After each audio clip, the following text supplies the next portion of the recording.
Assalamualaikum warahmatullahi wabarakatuh. Perkenalkan, nama saya Muhammad Raffi Ahmad Mustafa. Dengan kawan saya yang bernama Alika Biranda Irfan, kali ini akan menyampaikan eh, penugasan ACC Paham Modul 4 yang berkaitan tentang pembahasan web dinamis. Oke, kita lanjut.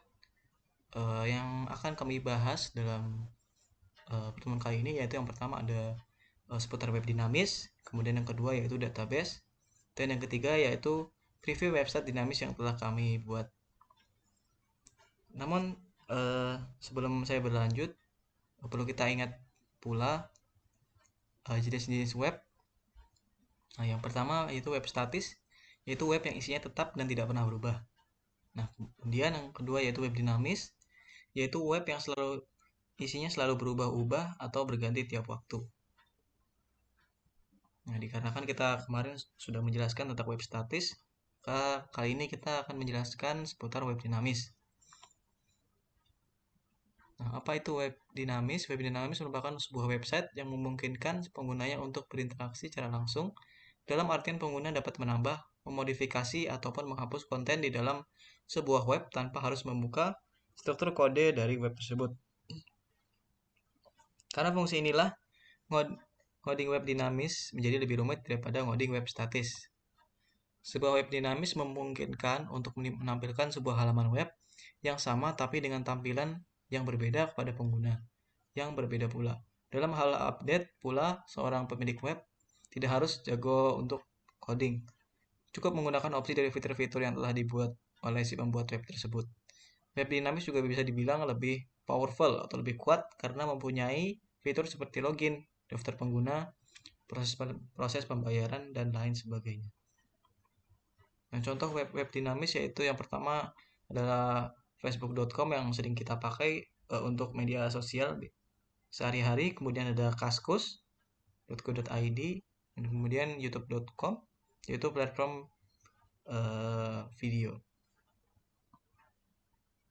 Nah, kemudian selanjutnya itu ada penjelasan seputar database. Apa itu database? Jadi database adalah atau sebuah basis data yang itu adalah kumpulan data yang dikelola sedemikian rupa berdasarkan ketentuan tertentu yang saling berhubungan sehingga mudah dalam pengelolaannya. Melalui pengelolaan tersebut, pengguna dapat memperoleh kemudahan dalam mencari informasi, menyimpan informasi, dan membuang informasi. Nah, terus fungsi-fungsi database itu apa sih? Nah, untuk fungsi-fungsinya sendiri yaitu yang pertama adalah mengelompokkan data untuk mempermudah identifikasi data. Database menyiapkan data yang sesuai dengan permintaan user terhadap suatu informasi dengan cepat dan akurat. Kemudian yang kedua yaitu menghindari data ganda dan inkonsistensi data. Software DBMS sebagai software untuk menjalankan database komputer mempunyai kemampuan menginformasikan kepada user pada saat input data apabila data yang akan diinput sudah ada dalam database. Kemudian yaitu yang ketiga memudahkan akses penyimpanan data, mengedit dan menghapus data user atau admin pemegang otoritas database dengan mudah melakukan editing yang salah saat entry dengan data yang terbaru atau menghapus data palsu atau salah dengan Fakultas Komputer Jargon Section Class Content 18 juga melakukan penghapusan data. Nah, setelah ini mungkin ada penjelasan seputar web dinamis beserta skrip-skripnya oleh teman saya Alika Biranda Irfan.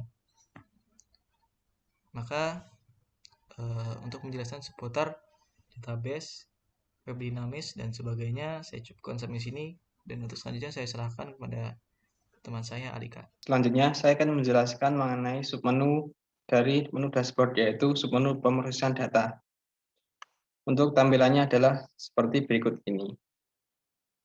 Nah, sebelum menjelaskan mengenai fitur-fitur yang ada di dalamnya, pertama, saya akan menjelaskan terlebih dahulu mengenai skrip dari halaman pemrosesan data ini. Untuk skrip dari pemrosesan data yang pertama ada personal static yang berfungsi untuk mengeload semua dari folder static, kemudian doc.html seperti biasa, dan ada titelnya yaitu page title. Kemudian ada link rel style sheet ini berfungsi untuk menghubungkan antara CSS dengan skripnya. Kemudian yang kedua ini berfungsi untuk menghubungkan antara skrip dengan folder font awesome yang berfungsi untuk menampilkan icon. Kemudian ada div class yang berisi tombol home, ada div class dropdown yang berisi tombol about, div class dropdown content yang berisi tombol daftar laptop dan data perusahaan, ada div class dropdown yang dropdown dan berisi button dashboard, kemudian ada div class dropdown content yang berisi pemrosian data dan grafik, kemudian ada tombol kontak, kemudian ada div class submenu yang berisi data barang, penjadwalan, dan produk, kemudian ada heading daftar barang, kelas button yang berisi tombol tambah data. Dalamnya terdapat tabel yang berisi variabel nomor, nama barang, merek, tipe, warna, berat, negara pembuat, harga, dan tanggal masuk. Berfungsi untuk mengambil file dari semua karyawan. Kemudian ini untuk mengisikan di dalam tabel. Ini untuk tombol update. Dan ini untuk tombol delete. Dan ada tabel yang berisikan copyright. Selanjutnya saya akan menjelaskan mengenai script tambah barang. Untuk script tambah barang yang pertama adalah kita harus masuk ke dalam VSBWay, kemudian menuliskan dev create untuk menambah barang. Setelah itu masuk ke URL SPY, kita ketikkan path untuk create untuk menambah barang.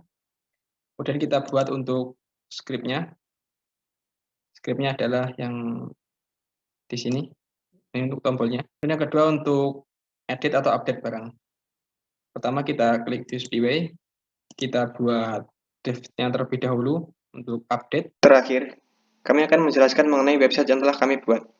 Bisa dilihat kami membuat website dari toko Blesa Komputer Jatisrono. Di sini ada tombol home, about, ada dashboard, kontak, dan juga explore us.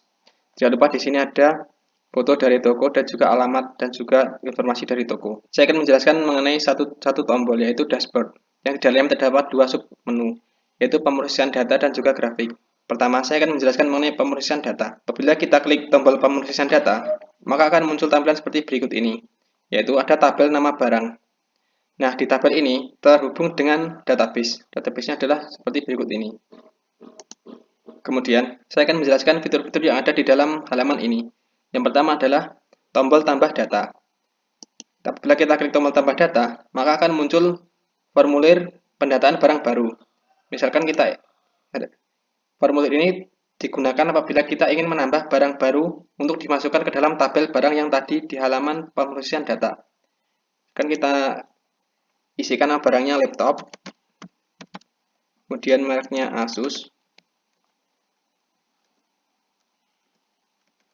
dan tipenya 123, warnanya gold, kemudian beratnya 3 kg, negara pembuatnya Cina, harganya 2 juta misalkan. Tanggal masuknya 2021 bulan 9, bulan 6, tanggal 9. Kemudian kita harus mengklik kirim untuk menyimpan data ini di dalam tabel tadi dan di dalam database. Jangan diklik kembali, karena apabila diklik kembali maka akan kembali ke halaman tadi dan data yang kita isikan tidak akan tersimpan. Dan kita coba klik kirim, maka data di dalam tabel ini akan bertambah seperti yang kita isikan tadi. Kemudian saya akan menjelaskan mengenai tombol update data atau edit data. Misalkan kita klik tombol edit data, maka akan kembali ke halaman formulir pendataan barang baru. Namun, sudah ada identitas barang yang akan kita ganti, yang akan kita edit. Misalkan kita salah menuliskan negara, harusnya Cina. Maka kita klik, kita ganti negaranya menjadi Cina. Dan kita klik kirim, maka negaranya akan berubah menjadi Cina.